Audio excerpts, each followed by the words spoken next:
You've been told that financial independence means a number. Hit the number, quit the job, win.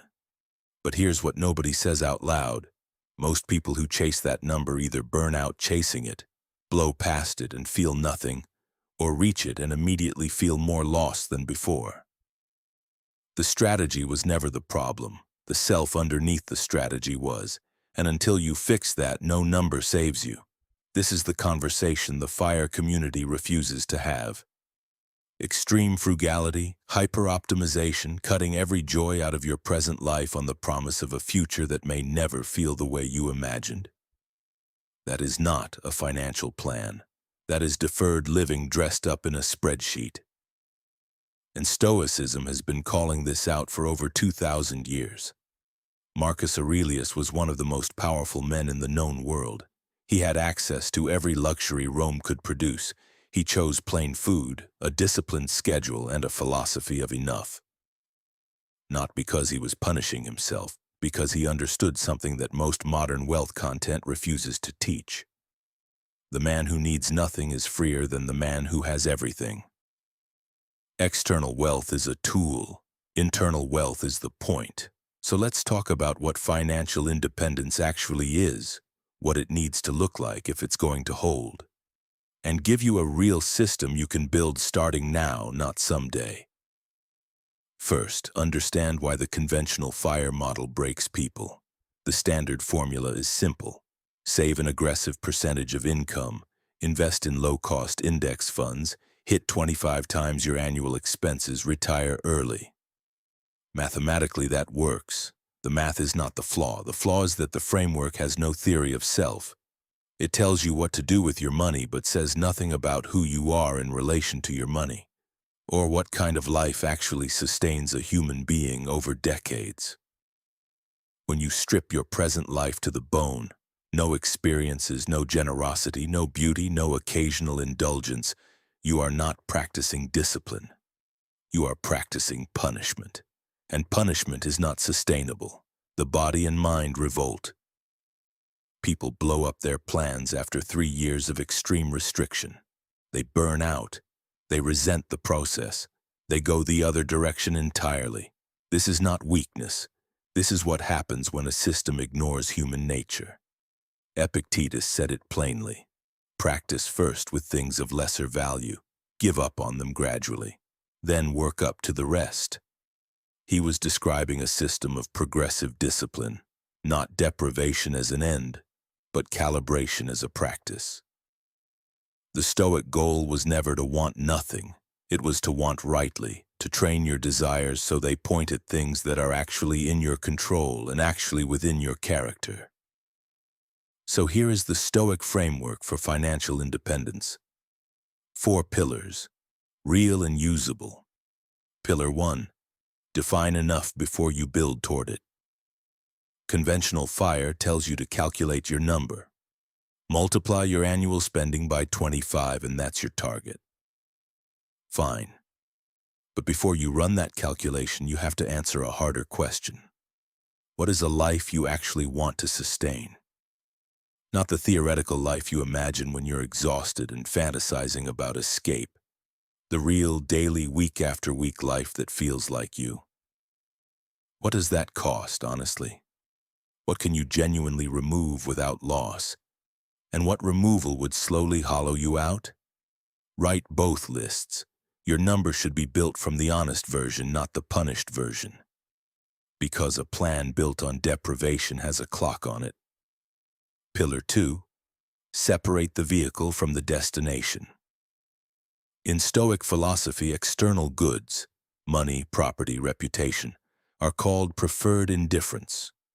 Preferred because it is rational to want them.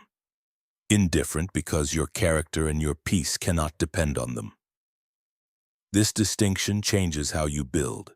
You pursue wealth as a vehicle, not as an identity. You invest consistently, you build income streams, you protect your capital, not because having money makes you someone, but because having a financial system removes one category of friction from a life built on things that actually matter. Relationships, contribution, growth, and virtue. When the market drops 20%, and it will, You don't panic, because your identity is not in the portfolio. The portfolio is a tool, you are the builder. The builder doesn't collapse when a tool behaves unpredictably. Pillar 3. Build the system in layers, not in sprints. Here's the actual architecture. Layer 1 is your foundation, 3 to 6 months of living expenses in a high-yield cash account, fully liquid, never touched for investing. This is your Stoic reserve. It is what allows you to make rational decisions during irrational market moments. Without it, every correction becomes a crisis. Layer 2 is your compounding engine, a consistent automated investment into broad, low-cost index funds. You are not picking winners. You are buying ownership in productive human activity over time. The contribution amount matters less than the consistency. Automation removes the decision, and removing the decision removes the emotional interference. Layer 3 is income diversification, dividend-paying assets, a skill that generates freelance income, a side output that could scale. Not because you need 3 income streams to survive, but because dependency on a single stream is a fragility the Stoics would call an unnecessary vulnerability. Reduce the fragility, increase the optionality. Layer 4 is what Stoics called the reserve clause. Always act with intention but hold your plans lightly. Build in annual reviews. Life changes, markets change. Your enough number may change. The system should flex without breaking. Pillar 4. Measure progress by posture, not just by portfolio. This is where most financial content falls completely silent. Your net worth statement tells you one thing. It tells you nothing about whether you are becoming the kind of person who can steward that wealth without it owning you. After every quarter, ask yourself 2 questions alongside your financial review. 1. Did I make my financial decisions from a system this quarter or from emotion? 2. Is my present life recognizable as a life I chose, or is it purely a sacrifice for a future I'm not sure I believe in? These questions are not soft. They are the hardest accountability a builder can practice.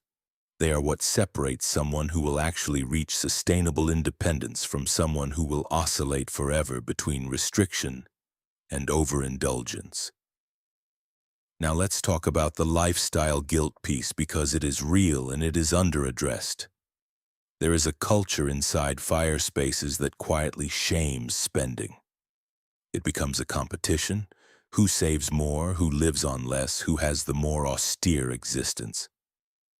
Stoicism is not that.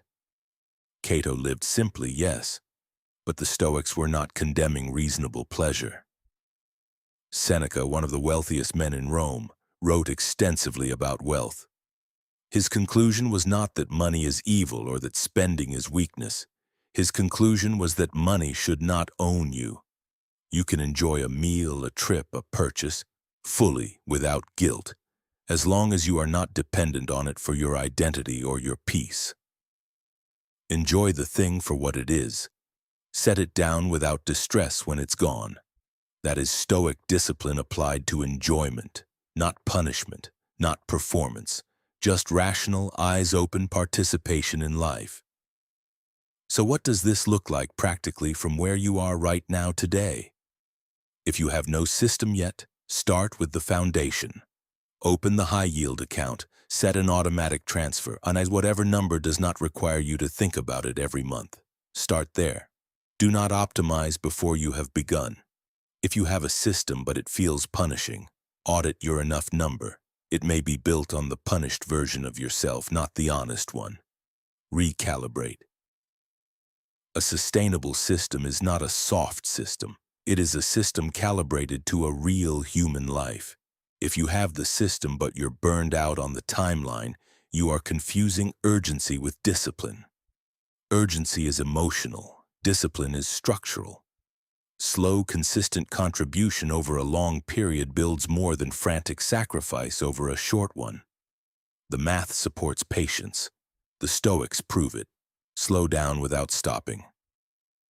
Epictetus, who was born a slave and gained his freedom, said this: "Wealth consists not in having great possessions, but in having few wants." Read that again. Few wants, not no wants. Not wants beaten into submission by deprivation. Wants that have been examined, calibrated, and chosen freely. That is the work. That is what the spreadsheet cannot do for you. And that is the difference between someone who reaches a number and feels empty and someone who builds a life that the number simply makes easier. The goal was never early retirement. The goal was always sovereignty. The ability to move through your days making decisions from your values rather than from financial fear. Money is the vehicle. Character is the engine. The system you build now is where that character becomes visible. If this is the direction you want to keep building in, STOLVEX publishes every week. Frameworks, principles, and real financial systems grounded in the philosophy that has outlasted every market cycle in history. Subscribe and stay in the build. There is a newsletter link below if you want the deeper work between videos. The discipline continues.